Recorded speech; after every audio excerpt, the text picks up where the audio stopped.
Bismillah, la plateforme Tayyar a le plaisir d'accueillir aujourd'hui dans son émission Awraq Siyasa, feuillet de la politique, M. Samba Thiam, président des Forces progressistes du changement. Et c'est une personnalité, je dirais, controversée sur le plan politique en Mauritanie par le fait que jusqu'à présent, sa formation n'arrive pas encore à décrocher le ticket qui lui permettrait de mener ses activités politiques de façon tout à fait normale, comme le ferait un parti politique reconnu.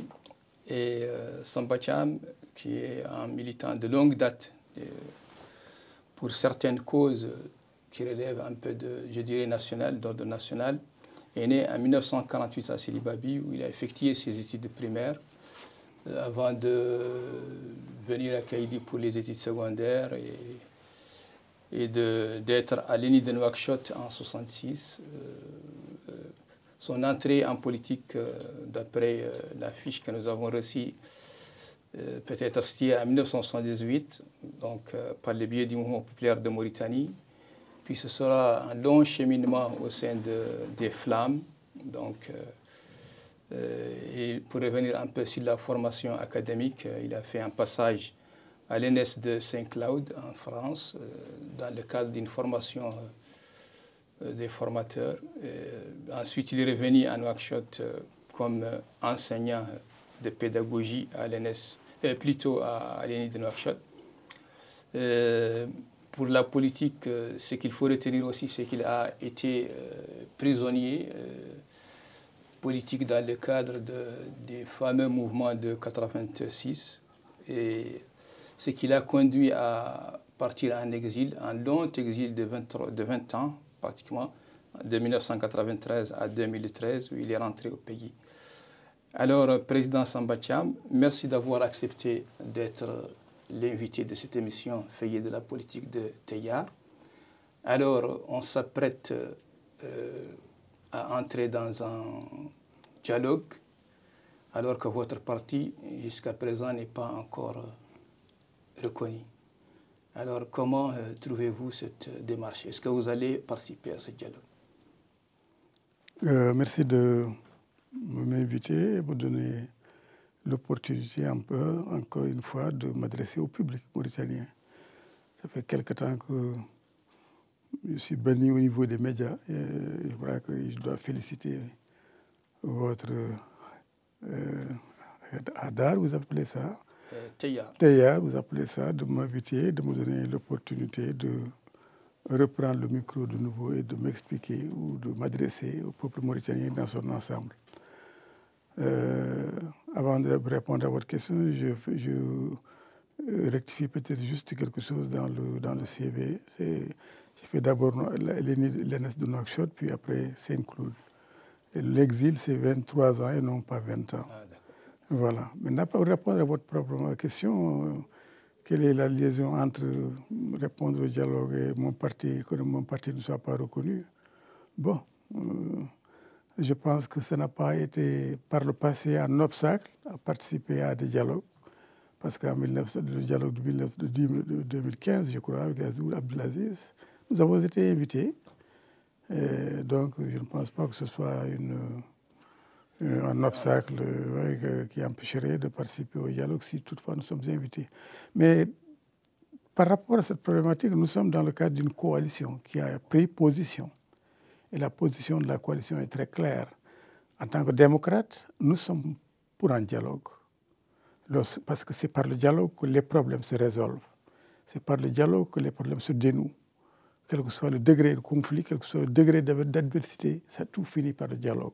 Donc par principe, nous sommes pour le dialogue au niveau de la coalition, encore une fois. Mais nous ne sommes pas pour n'importe quel dialogue. Il faut que derrière, il y ait une volonté politique réelle de dialoguer, c'est-à-dire de faire face aux problèmes. Qu'on reconnaisse que des problèmes existent, qu'on ait la volonté de vouloir les affronter et d'essayer de leur trouver des solutions. Si cette volonté-là, cette aspiration-là est contenue dans le dialogue du président Ghazouani, nous sommes preneurs et Samba Thiam est preneur en tant que président de FPC et membre de la coalition. Très bien. Alors, justement, toujours concernant le dialogue, il y a une question qui vous tient vraiment à cœur, c'est celle de la cohabitation. Alors, est-ce que s'il n'est pas posé dans ce dialogue-là, il manquerait quelque chose? Mais forcément, parce que d'abord, les thématiques, il faut bien que eux et nous accordions sur les thématiques majeures. On ne peut pas discuter de tout et de rien, mais de thématiques majeures. Et de notre point de vue, la question de l'unité nationale ou de la cohabitation, ou ce que nous appelons du vivre ensemble, est une question centrale. Ça fait partie des problèmes, un des problèmes essentiels qui empêchent ce pays d'avoir sa stabilité et d'avoir sa normalité. On ne peut pas donc l'occulter.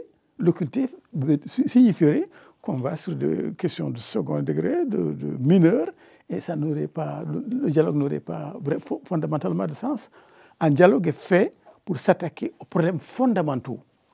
Voilà. Et de ce point de vue-là, nous espérons que l'équipe du président Ghazouani comprenne ça et que le président Ghazouani soit animé, cette fois, d'une volonté politique réelle d'aborder les grands problèmes de l'heure, les problèmes fondamentaux du pays qui bloquent son épanouissement et son développement. Alors justement, toujours en rapport avec cette question du dialogue, en 2005, il y a eu le coup d'État contre Taya et on a pensé que c'était vraiment le nouveau départ pour faire quelque chose de différent, d'entrer vraiment dans la démocratie. Mais on se rend compte que ça n'a été pratiquement qu'une pause. Comment justifiez-vous les échecs qui ont un peu entamé ce processus qui nous conduit encore aujourd'hui, en 2025, à revenir toujours sur les questions du dialogue? D'abord, lorsque vous parlez du problème du dialogue de 2005, on doit nous remémorer le président Sidi Ould Cheikh Abdallahi, un des rares intellectuels à oser comprendre la situation telle qu'elle est et à accepter, prendre la décision d'ouvrir un dialogue sur les problèmes de fond. Et c'était un vrai dialogue, et qui à la fois discutait des problèmes nationaux, mais en même temps posait les jalons de la démocratie. Et c'est la première fois plutôt que nous avons eu une démocratie transparente. Dans la résolution des questions que le président Sidi Ould Cheikh Abdallahi avait à cœur, dont le retour des déportés et l'examen de montrer que ce pays est comme un œil, il y a des blancs, il y a des noirs, et qu'on ne peut pas les dissocier, c'était sa formule. Il s'est trouvé que certaines forces obscures ne voulaient pas qu'on revienne, qu'on change l'ordre existant. L'ordre existant était un ordre politico-militaire. Les gens ont fait le coup d'État, ils ont gardé le pouvoir, mais ils souhaiteraient que ça ait une certaine ligne.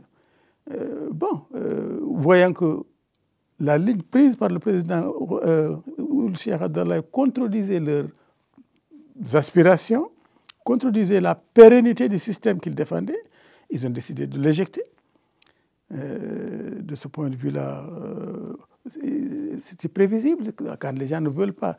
Nous sommes, qu'on le dise ou non, sous le joug de militaires depuis 1978. Lorsque les militaires n'ont pas voulu que les choses aillent dans le bon sens que nous souhaitons, mais ils ont fait le coup de rail, ils ont éjecté le Cheikh Ould Abdallahi. Maintenant, comme j'ai dit, ce président, bien que de sources militaires, d'obédience militaire, voudrait un dialogue. Ce que l'on peut espérer, c'est que cette fois, ce soit comment ça s'appelle, que ce soit le bon dialogue, qu'on puisse véritablement repartir, et que fondamentalement, que ce soit une volonté réelle, et qu'on tourne la page et qu'on permette à ce pays de se réconcilier. Alors, on va revenir un peu en arrière, à l'époque des flammes. On a peut-être, certains ont peut-être besoin qu'on leur dise en long le vrai nom de ce flamme-là, de ce sigle-là. Et très souvent, votre nom est confondu avec ce mouvement. Alors, est-ce qu'on peut un peu revenir sur votre parcours et sur les vrais idéaux de ce mouvement? Bon, Les flammes, c'est les forces de libération africaines de Mauritanie. Elles ont été créées en 1983, justement en examen de la situation du pays, de son évolution dans son analyse, dans l'analyse de l'évolution du pays. Alors, on sentait déjà que la discrimination qui existe actuellement prenait déjà le pas, commençait déjà à s'étoffer, à prendre une certaine ampleur à l'époque. Alors, en tant que cadre intellectuel, on s'est dit qu'il vaut mieux en parler, il vaut mieux alerter, mais alerter sur la base d'un document qui camperait les faits, rien que les faits. Et sur la base de ces faits, appellerait à ouvrir les yeux sur les dangers de telle politique afin de terminer par une réconciliation. C'était l'esprit. Quand nous avons produit ce document, ce document, en vérité, comme je disais, le document que nous avons constitué était divisé en 3 parties. La première partie, c'était donner des statistiques. Puisque nous chargions le gouvernement, il fallait apporter des éléments de preuve de la charge. Donc, avec les statistiques à l'appui, nous montrions que la discrimination s'installait dans tous les secteurs de l'administration. La deuxième partie, c'était pour alerter, pour dire que ça, c'est pas bon. Un pays qui est fondé sur la discrimination, comme ce fut le cas en Afrique du Sud, ça conduit forcément à des dangers. Pour conjurer ces dangers, il faut en prendre conscience. Prenez conscience qu'il y a ça, que ça conduit nécessairement en danger.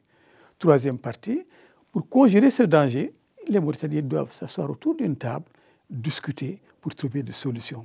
On est encore dans le même sillage.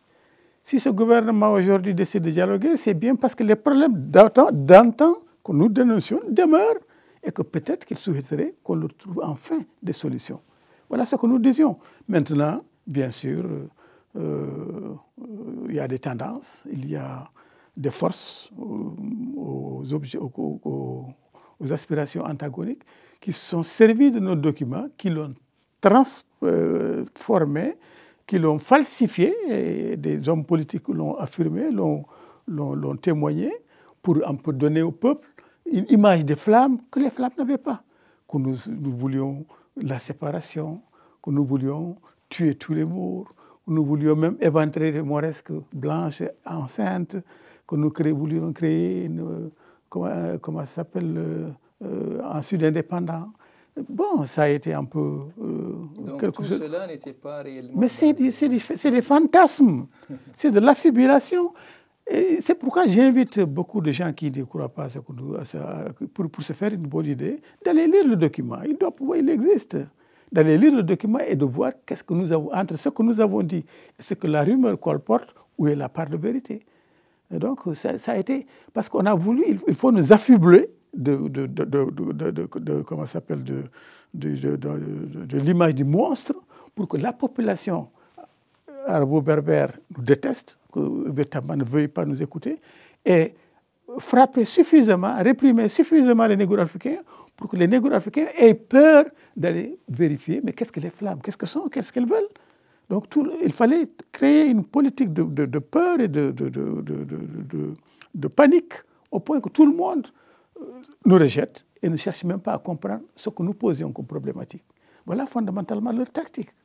Mais alors, est-ce que c'est ça qui a conduit à la mue des flammes en FPC, pour justement se débarrasser de cette image de diabolisation, ou bien c'est un repli tactique? Quelle différence entre le combat d'hier, celui des flammes, et celui d'aujourd'hui que mènent les forces progressistes du changement? Pour commencer par la fin, c'est-à-dire quelle différence entre le combat d'hier et le combat d'aujourd'hui? Au plan du fond, il n'y a pas de différence. Nous estimons que ce pays est, est bâti sur des bases inégalitaires, fondamentalement, et que c'est dangereux pour l'unité du pays et pour sa cohésion et pour son existence même. Il faut que les gens reconnaissent cette problématique-là, acceptent d'en prendre conscience, acceptent d'en discuter. Cette problématique n'a pas changé, cette préoccupation reste pour nous. Bon, maintenant, par rapport à pourquoi nous sommes revenus hier, nous étions en exil, et pourquoi nous sommes revenus. C'est à la fois tactique et stratégique. Tactique, parce que nous avons estimé que les détracteurs qui sont là et qui un peu déforment notre message, le meilleur moyen de les mettre au pied du mur, c'est de les confronter sur le terrain, que les gens qui nous observent, sur la base de notre posture, sur la base de nos discours, sur la base de nos faits et gestes, jugent par eux-mêmes est-ce que ce qu'ils entendaient et ce qu'ils voient est pareil ou pas. Donc, repris tactique pour un peu faire taire nos détracteurs qui diffusent des ragots sur nos personnes et sur notre mouvement. Le deuxième élément, il est d'ordre stratégique. De l'exil, vous parlez à un peuple, vous voulez conscientiser un peuple, mais vous êtes très loin. Si vous voulez que votre message soit compris et mieux perçu, il faut que vous vous approchiez du peuple. Cette donnée nous a fait comprendre après qu'il fallait se replier. Mais ce qui nous a fondamentalement poussé à nous replier, même si cette donnée était là, mais les conditions pour qu'elle soit remplie, les conditions n'étaient pas exactement là. Et ce qui a été le facteur déclencheur, ça a été ma rencontre avec le président Sidi Ould Cheikh Abdoulaye. Nous avons eu 2 heures de débat. Et j'ai compris que l'homme était ouvert. Il nous invitait à rentrer. Il nous invitait à venir dire notre discours. Et qu'il y a une part de vérité dans ce que nous dénoncions. Et que bon, il verrait comment il pourrait faire. C'est un peu, comme j'ai l'habitude de dire, il a voulu reconduire un deal qui existait entre Martin Luther King et Lyndon Ben Johnson des États-Unis. Martin Luther King dénonçait le racisme des États-Unis, dénonçait l'oppression des Noirs américains, agitait le système. Lyndon Ben Johnson, prisonnier du système, ne pouvait rien faire, mais estimait qu'il devrait collaborer pour que de l'agitation, lui il fasse, celui-là agiterait, l'autre ferait quelque chose de l'intérieur pour que le système change, pour que le système bouge. Avec Sidi Ould Cheikh Abdoulaye, j'ai perçu à peu près le même deal. Il souhaitait que nous venions, que chacun de son côté essaie de travailler de façon à changer le système. Lui de l'intérieur, moi de l'extérieur, ou nous de l'extérieur. Ça a été le facteur déterminant qui nous a amenés à revenir. Entre-temps, il y a eu le coup d'État. Il a été éjecté. Bon, on s'est dit, maintenant, nous avons pris la décision, nous devrons partir, il faut nous redéployer, il faut rentrer en Mauritanie, parce que c'est là le terrain, c'est là la base. Ce n'est pas la peine de changer parce que le président a été éjecté. Nous devons continuer sur la même lancée parce que la ligne est juste, parce que l'objectif, le choix est juste. Et voilà comment nous nous sommes redéployés. Quand nous nous sommes redéployés, nous ne pouvons pas revenir en tant que flamme, parce que, comme je dis justement, c'est un terme chargé négativement du fait de propagande multiple et du régime et des adversaires politiques. Il fallait changer de vêtements. Vous ne pouvez pas aller vers quelqu'un pour le sensibiliser sur la base d'un cycle qu'il déteste. Il fallait donc tactiquement changer de revêtement. Et c'est ainsi que nous avons opté, après notre congrès, de la dénomination Force progressiste du changement. Voilà comment c'est né. Malgré tout, on continue toujours à vous taxer d'être un parti communautaire et même de parti raciste. Que diriez-vous pour vous défendre d'une si grave accusation? Bon, le problème, c'est que les gens, quand ils veulent dire quelque chose, ils le disent. Que ce soit vrai ou faux, puisqu'ils tiennent à vous camper dans une posture. Ils tiennent à ce que l'opinion vous voit d'une certaine manière. Que ce soit vrai ou faux, ils continuent dans cette même lancée. Donc, continuer même de nous appeler flammes, on ne reconnaît plus flammes, c'est juste pour réveiller les démons et pour ramener dans l'esprit du peuple cette diabolisation que nous étions dangereux, que nous étions des monstres. C'est la même chose également pour notre parti, ils appellent le parti communautaire. Mais notre parti, quand on compare notre parti au macroscope politique, il n'y a aucune différence. Tous les partis mauritaniens, c'est des partis à dominante. Si je prends le parti de Ould Daddah, c'est un parti à dominante arabo-berbère, on ne peut pas le nier. Si je prends le parti de Tawassoul, c'est un parti à dominante arabo-berbère, on ne peut pas le nier. Si je prends le parti de l'AJD, c'est un parti à dominante négro-africaine, on ne peut pas le nier. Si on prend le parti de Messoud el-Bourkhaïr, c'est à dominante haratine, on ne peut pas le nier. Les Plabs, c'est la même chose, c'est une dominante négro-africaine. Donc nous sommes comme les autres. Mais ils ont voulu détourner l'attention vers nous pour nous cibler comme étant un parti ethnique, un parti communautaire.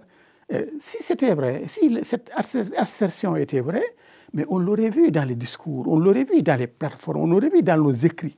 Ça fait 10 ans que je suis là. Ça fait 10 ans que nous écrivons. 10 ans que nous nous prononçons sur les événements d'actualité. Mais à aucun moment, les gens ne peuvent dire que Samba Thiam défend une communauté ou que Samba Thiam défend les Peuls, parce que je suis Peul. Ça ne sort dans aucune ligne de notre programme politique. Donc c'est de l'accusation à des fins de subversion, à des fins de diabolisation, à des fins de dénigrement, simplement. Donc c'est les forces progressistes du changement, ça sont en partie normales. Absolument. Alors pourquoi, si le plan résultat, ça coince toujours? Mais parce qu'on nourrit les peurs, parce qu'on nourrit les préjugés, parce que les préjugés demeurent, et parce que notre pays est atypique. En principe, quand vous avez un problème de droit et un problème de loi, et que vous êtes en contentieux avec un segment de l'autorité ou un segment de l'État, mais les institutions sont là pour juger entre vous et l'État. Quand nous avons présenté notre dossier au niveau du ministère de l'Intérieur depuis 2015, que nous avons attendu, nous avons respecté la loi pour les 8 mois d'attente. Et dès qu'après les 8 mois, nous avons voulu commencer nos activités, c'est à ce moment qu'on s'est vu notifier l'interdiction. Ils ont nos dossiers, ils savent qu'il y a toutes les communautés là-dedans.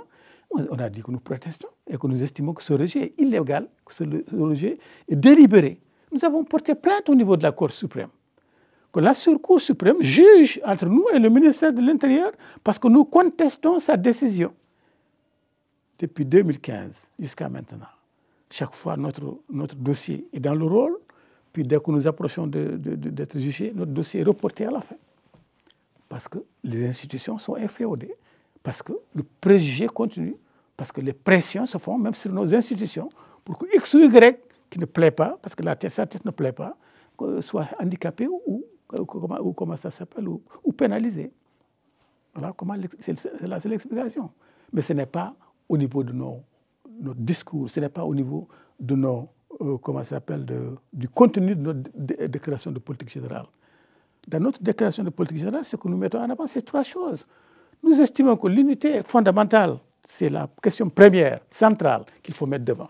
Nous voulons qu'il y ait une unité nationale, réelle, fraternelle. Deuxième élément sur lequel nous pensons qu'il faut que le peuple s'engage, il faut un état de droit. Que chaque Mauritanien se sente protégé par la loi. Ça, quand on dit état de droit, ça s'accompagne avec le corollaire de démocratie transparente, réelle, normale. Ça s'accompagne du respect des libertés fondamentales, liberté de presse, liberté d'association, liberté de réunion, liberté de manifestation. Ce qu'on ne voit pas aujourd'hui. Parce que certains individus, certains acteurs politiques ont dénoncé une situation de racisme flagrant. Mais ils sont en tôle.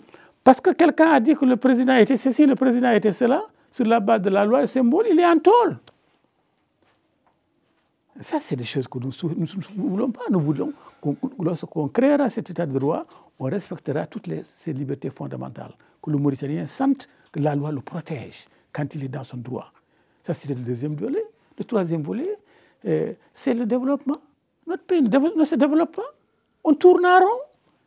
Les pays qui sont limitrophes, qui ne sont limitrophes, le Sénégal, le Mali, qui étaient des pays pauvres, comme nous au départ, mais qui étaient des pays pauvres. Mais quand vous comparez le Sénégal et l'évolution du Sénégal et l'évolution de la Mauritanie maintenant, mais vous êtes gêné si vous êtes Mauritanien. Les Sénégalais font un effort de développement, c'est perceptible. Et si nous reculons, l'argent ne va pas au développement, l'argent va dans les poches d'une clique d'une oligarchie politico-militaire. C'est ça la vérité des choses. Quand je venais maintenant, je voyais les gens dans des boutiques, je ne sais pas comment on les appelle, j'ai vu un sac de sucre, j'ai vu un bidon d'huile jaune, j'ai vu un sac d'oignons. C'est ça qui va sortir ces gens-là de misère. Un sac pour un mois parce que c'est pour le ramadan, et après ils vont retomber dans leur propre misère. Alors que les fonds existent, les ressources existent, les possibilités de développement existent pour faire de chaque père de famille un père de famille digne qui n'a pas honte de faire face à sa famille. Voilà. Donc, ces 3 facteurs nous paraissent importants et c'est ça notre programme. C'est ça que nous avons envoyé au niveau du ministère de l'Intérieur. Et dans la composition des éléments fondateurs, il y a toutes les ethnies. Il y a des Maures blancs, il y a des Harare, il y a des Négro-Africains. Il n'y a aucun élément sérieux de rejet de notre demande de récépissé. C'est la même chose pour l'ORAC. C'est la même chose pour l'ORAC. Ils ont déposé avec toutes les conditions réunies, mais on ne les reçoit pas parce que la tête du leader ne plaît pas. Et si maintenant notre pays fonctionne sur la base des humeurs d'un ministre de l'Intérieur ou des humeurs d'un président, nous allons où, comme disent les Ivoiriens? Où va-t-on? Alors, on sort d'un dialogue. C'est la fameuse charte républicaine pour entrer dans un autre. Alors, qu'est-ce qui pousserait les forces progressives de changement à sortir du dialogue qui va être déclenché de façon imminente? Est-ce que toutes ces questions que vous venez d'évoquer ne sont pas dedans? Ou bien est-ce que vous suivrez une ligne commune de l'opposition? Bon, d'abord, je ne pense pas que l'entente qui a conduit à l'élaboration du pacte républicain soit un dialogue global. Ça a été, je dirais, une entente entre des segments de l'opposition et un segment du pouvoir qui sont entendus, mais l'opposition de façon globale n'avait pas été associée à ça. Donc je ne sais pas si on peut qualifier ça de dialogue. En tout cas, même si on le qualifiait de dialogue, je préférerais d'entretien ou d'accord. C'est d'une part. Par contre, en 2022, c'est vrai, un dialogue avait été lancé. Même si ce dialogue-là également, je n'étais pas tellement d'accord parce qu'il a fallu forcer la main au président. Lorsqu'on force la main au président, à quelqu'un du type du président, pour aller en dialogue, si on va à ce dialogue, ça ne donnera pas de résultat parce qu'on l'a forcé la main. Ça ne vient pas d'une conviction intérieure. Là, c'était un dialogue et il a foiré comme il a foiré, vous l'avez vu, paf, d'un seul coup, alors qu'il était très engagé, 2022. Par rapport à ce dialogue, comme je dis, nous espérons, au niveau de notre coalition, que cette fois-ci, ça va être le bon. Nous espérons que cette fois-ci, que le président, que ça émane de lui, que c'est une volonté réelle de sa part, personne ne lui a forcé la main. Que c'est lui qui a pris conscience des dangers, comment ça s'appelle, du blocage de ce pays qui l'ont amené à comprendre qu'il faut que les gens discutent, qu'il faut que les gens dialoguent. Il faut l'espérer. Mais avec celui-là, on ne tient que ce qu'on a. On ne pourra y croire que lorsqu'on le tiendra. Maintenant, qu'est-ce qui nous ferait sortir du dialogue, sortir le FPC et je dirais de la coalition, parce que c'est encore, pour l'instant, nous sommes en tout, nous défendons une même ligne, c'est lorsque un certain nombre de conditions ne seront pas respectées. Nous souhaitons que ce dialogue soit différent de tous les autres.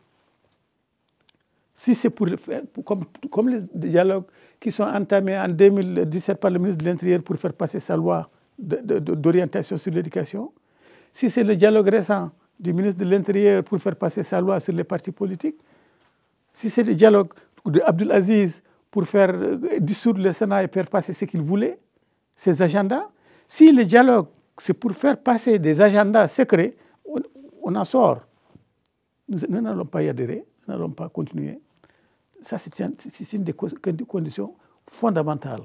Il faut que ce soit sérieux, il faut que ce soit animé par une volonté politique réelle, cette fois-ci, et qu'il n'y ait pas d'agenda secret pour qu'on ne nous mène pas en bateau. Le ministre de l'Intérieur a trompé les partis politiques pour aller faire son parti, sa loi.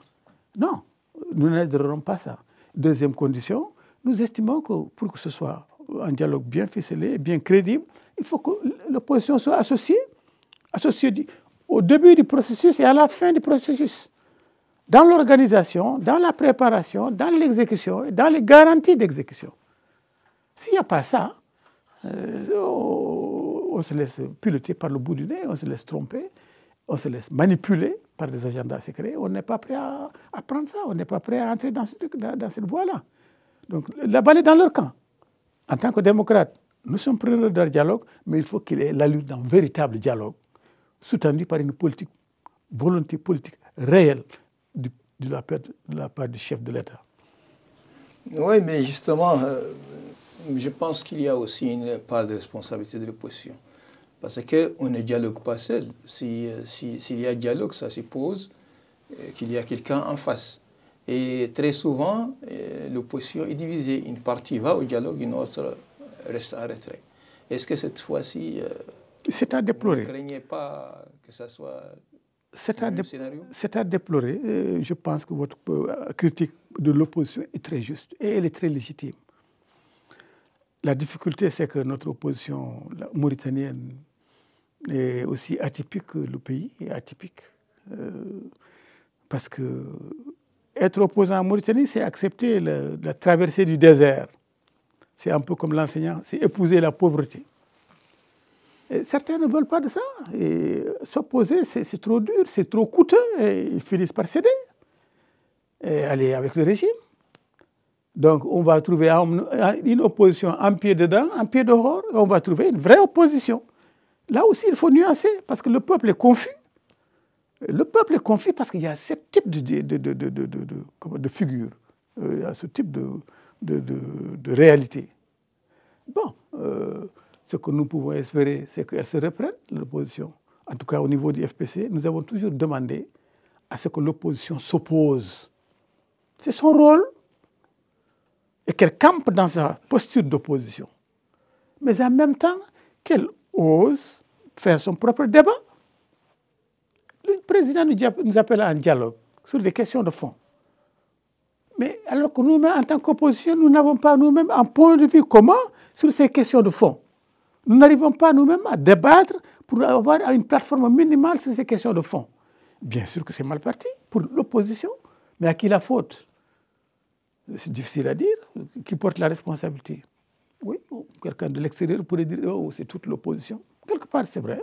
Mais, hélas, notre opposition est atypique comme notre pays est atypique. Bien, alors vous critiquez très souvent la gouvernance, le gouvernement, le système. Alors, si vous arrivez au pouvoir, est-ce qu'on peut savoir un peu quelle est la politique que vous comptez mener justement sur ces grandes questions nationales? Bon, pour les FS, parce que là je ne peux pas répondre au nom de la coalition, parce que la coalition n'a pas de programme, de projet politique ficelé. Si j'y réponds, j'y répondrai en tant qu'élément, acteur, élément d'un parti qui a réfléchi à ça. Simplement, fondamentalement. Donc, en tant que FPC, nous estimons d'abord que, comme j'ai dit, nous mettons en avant 3 points. En avant 3 points. Le premier point, c'est l'unité nationale. Parce qu'il faut que les gens se convainquent que s'il n'y a pas d'unité, ce pays risque d'aller vers l'implosion, ce pays risque de rester en permanence dans l'instabilité, son développement sera permanemment compromis. Et c'est ça, ce problème central, c'est à ça que nous allons nous attaquer. Comment faire l'unité nationale? À notre avis, il faut d'abord, parce que pour trouver une bonne solution, il faut faire un bon diagnostic. Pourquoi il y a des problèmes dans l'unité nationale? Mais c'est parce qu'on n'a pas accepté que ce pays a une identité plurielle, que ce pays est fait de gens qui ne sont pas tous arabes. Il y a des arabes, il y a des non-arabes, c'est une réalité historique. Que ce pays a été peuplé à un moment donné, à différentes étapes, à un moment donné, dans ces premiers moments, par des négro-africains, par des soninké précisément, dans un deuxième temps, par des berbères, dans un troisième temps, par des arabes. C'est tout ce monde-là qui est venu pour se réunir, se rassembler ici pour former la Mauritanie. Il faut que les gens aient ça dans la tête. Donc ce pays, nous le partageons historiquement. Personne n'a plus de droit sur ce pays que l'autre. Ça, on doit se le mettre dans la tête et nous voulons que ce soit remis dans la tête. Notre récit national, nous voulons qu'il soit réécrit. Aujourd'hui, on est en train de falsifier l'histoire. Nous souhaitons que l'histoire de la Mauritanie soit l'histoire réelle, la vraie, qui soit retracée. Et dans comment ça s'appelle, autre élément qui constituera cette unité nationale, c'est le respect de la diversité. Si nous admettons que nous sommes tous de ce pays, que nous avons tous des droits dans ce pays, mais que nous sommes différents, mais il faut bien qu'on respecte les différences. Respecter les différences, c'est respecter les différences culturelles et linguistiques. C'est respecter que moi je ne parle pas arabe et que lui ne parle pas pulaar, mais faire de sorte qu'il parle pulaar et que je parle arabe. Créer un système éducatif qui crée une jonction, qui permet de recréer en Mauritanie authentique, ouvert sur son compatriote, ouvert sur son, comment ça s'appelle, son compatriote, c'est le terme juste, mauritanien. Sans animosité, sans acrimonie, et comprendre qu'ils partagent la même chose. C'est pareil pour les terroirs. Nous estimons qu'aujourd'hui, la façon dont il y a la centralisation, les régions ne sont pas développées. Elles ne sont pas développées parce qu'il y a un centralisme excessif qui pèse sur les régions. Il faut changer ça en redécoupant les régions sur des bases de vocation économique et sur des bases de valeurs culturelles, socio-culturelles. Et ainsi, nous avons dit que nous voulons l'autonomie des régions. Et là également, dès qu'on dit autonomie, oh, les flammes sont racistes, oh, les flammes vont diviser le pays.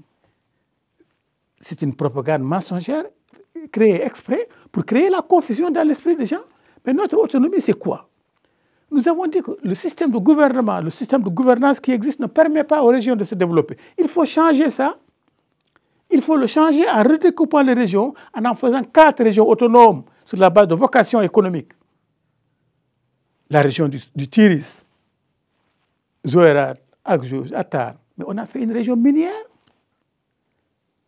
La région de l'Est, Kifa, Ayoun, Nema, on a fait une région d'élevage. La région du fleuve, on a fait une région agricole. C'est la base de vocation. Et la région mixte du Stagan, on a fait une région mixte sahélo-saharienne, avec à la fois l'élevage et l'agriculture en fonction des oasis. Ça, en permettant aux populations de gérer leur propre terroir, elles réussiront à se développer parce que chacun veut que chez lui se développe. Mais maintenant, comme on dit, c'est l'âne du village.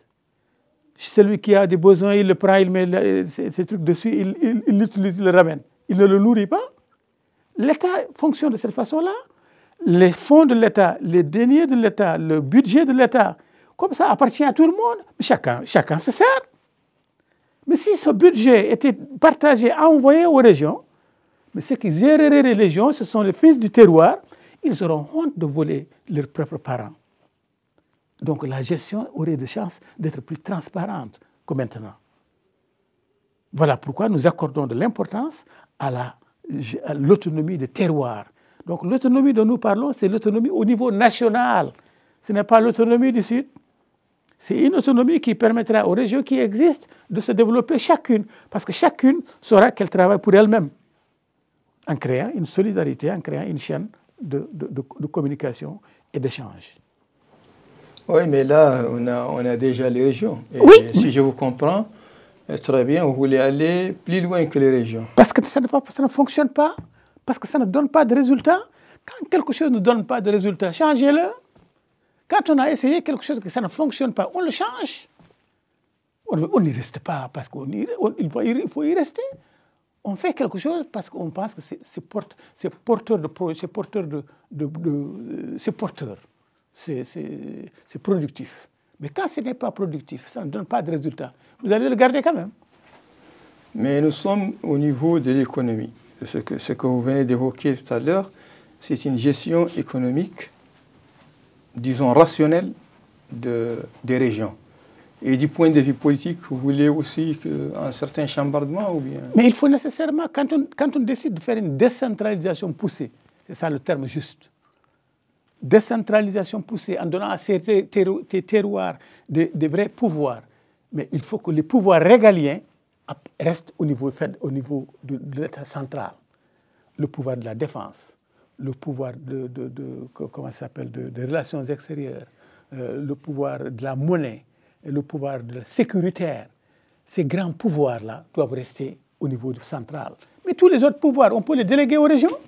Mais là, Monsieur le Président, je ne suis pas tout à fait d'accord avec vous. Mais vous avez le Ça droit. marche dans un pays comme les États-Unis de presque 300 millions d'habitants, mais un pays comme la Mauritanie de moins de 5 millions, cette dislocation, pensez-vous qu'elle est viable du point de vue gestion gouvernementale? Mais pourquoi la Belgique est viable? Pourquoi la Suisse est viable? La Belgique, c'est un petit pays. Mais la Suisse n'est pas un petit pays. Nous ne sommes pas un petit pays au plan de la population. Pourquoi eux, ils réussissent et pas nous? La Suisse a 4 régions, ça fonctionne. Le problème fondamental, c'est la gestion de nos ressources. Je suis sûr que si la région de Zouérat avait son autonomie, elle gérerait son poisson et son fer de façon équilibrée, de façon rationnelle, parce qu'elle sert d'abord ses propres populations. Ça ne veut pas dire que tout va rester là-bas, mais ils auront un quota. Parce que c'est leur région, ils veulent travailler leur région. Je ne sais pas de quelle région vous êtes, mais si on vous mettez gouverneur de votre région, en vous donnant les attributs secondaires, parce que je dis que les attributs régaliens revenaient au pouvoir central, mais les attributs secondaires, en vous les donnant, mais vous chercherez à développer votre région. Il y aura une stimulation. Chaque région voudra être plus développée que les autres. Donc ça crée une concurrence, ça crée une stimulation. Et c'est important. Enfin, comment ça s'appelle, question de rationalité, encore une fois, si on a fait quelque chose pendant 60 ans, ça ne marche pas. Pourquoi on n'essaierait pas autre chose? Cette question doit vous tourner, vous venir à la tête. Et ça doit également interpeller nos gouvernants. Nous faisons quelque chose depuis 60 ans, ça ne fonctionne pas. Tous les Mauritaniens sont pauvres, chaque jour des plus grands. Chacun a des difficultés pour nourrir sa famille. Les jeunes ne travaillent pas.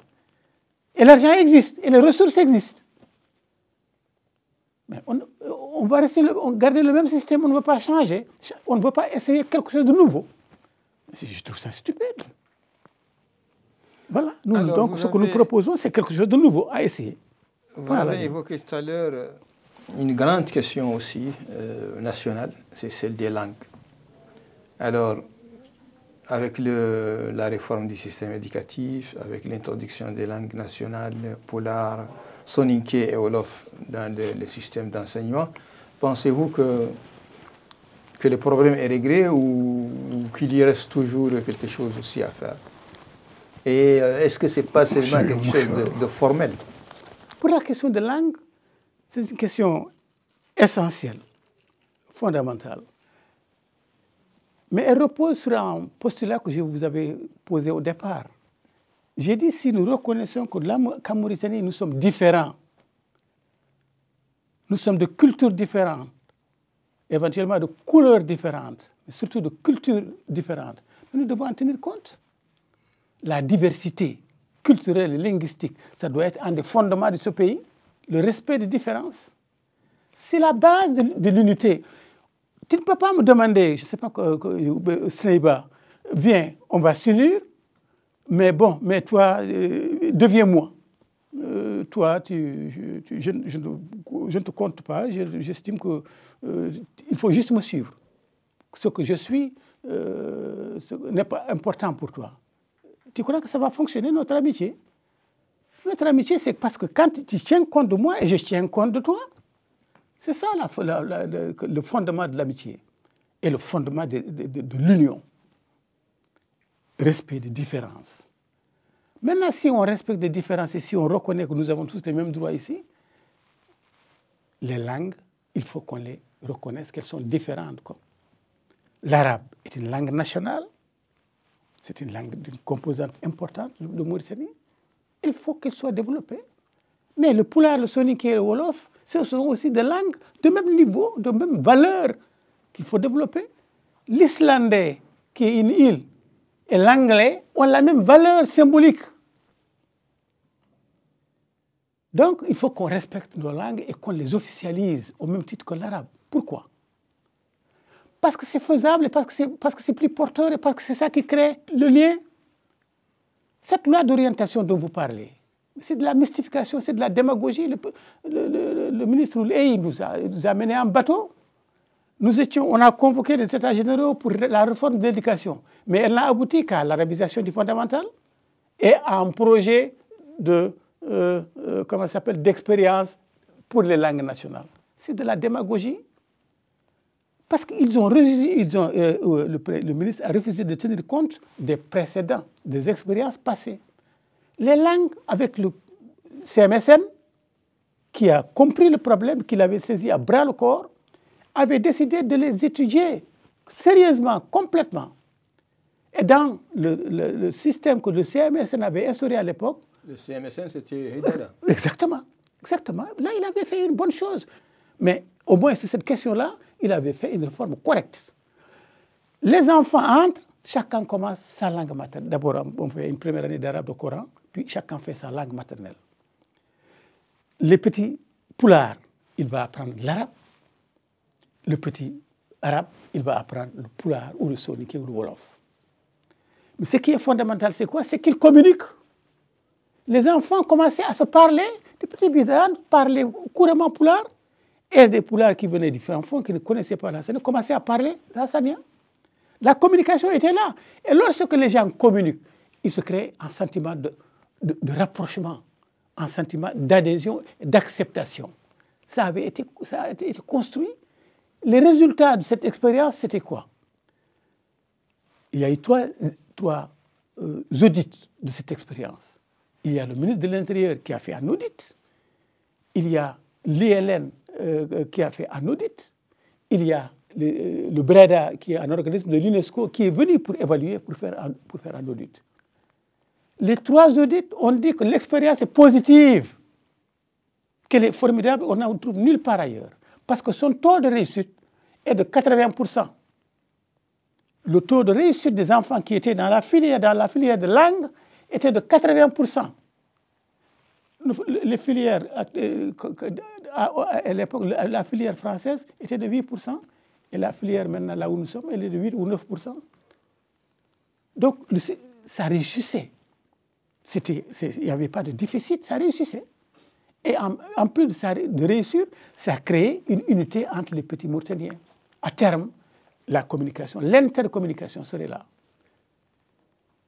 Voilà pourquoi les langues, il faut leur donner une importance fondamentale, parce que chacun se reconnaît dans sa langue et dans sa culture. La dignité de l'individu, c'est d'abord dans sa langue et dans sa culture. Chaque peuple vénère sa langue et sa culture.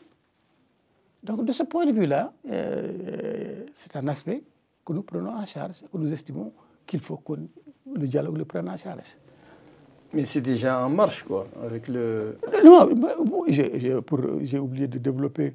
Je vous ai fait le topo sur l'expérience qui existait, qui était porteuse. On s'est levé un beau matin, on l'a arrêté.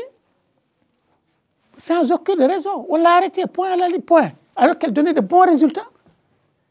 Et maintenant, pour tromper l'opinion, on nous dit, non, voilà, on va refaire une expérience. On va refaire une expérience. Alors, on a le capital de l'expérience passée ici, qui est là. On a les hommes qui étaient là, qui étaient dans cette expérience-là. Pourquoi ils veulent nous refaire une autre expérience, sauf une façon de nous endormir, pour que lorsqu'on n'en parlera plus, on dira encore non, ce n'est pas la peine. Maintenant, c'est l'arabe, c'est point. Mettez-vous à l'arabe ou vous sortez du pays. C'est tout. C'est ça l'agenda secret. Voilà. Donc, si le dialogue, c'est pour avoir encore ce type d'agenda, nous ne sommes pas preneurs. Mais il y a quand même les langues nationales. Il y a quand pas même... seulement l'arabe, dans le nouveau système, à ce que je pense. Qu'est-ce qui est prévu réellement que le fondamental soit totalement révisé. Que les langues soient en expérience, on verra si ça marche ou ça ne marche pas. Voilà comment ils ont introduit le problème. C'est du mépris. Voilà. C'est pas considérer les citoyens comme des citoyens, comme des hommes, de différences comme des différences réelles, et dont il faut tenir compte. Une dernière question. Merci. Alors nous entrons, nous considérons que nous entrons maintenant dans le dialogue.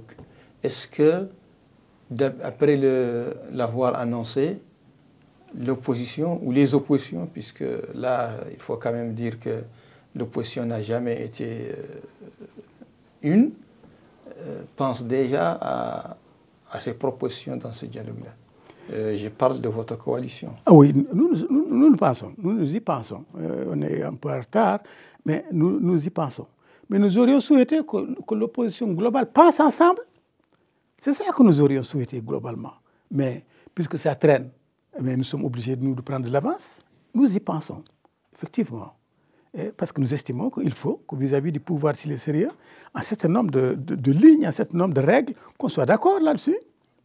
Mais bien sûr, nous aurions souhaité, nous aurions préféré que ce soit l'opposition globale dans son ensemble qui déjà soit en avance et qui déjà est prête pour le dialogue.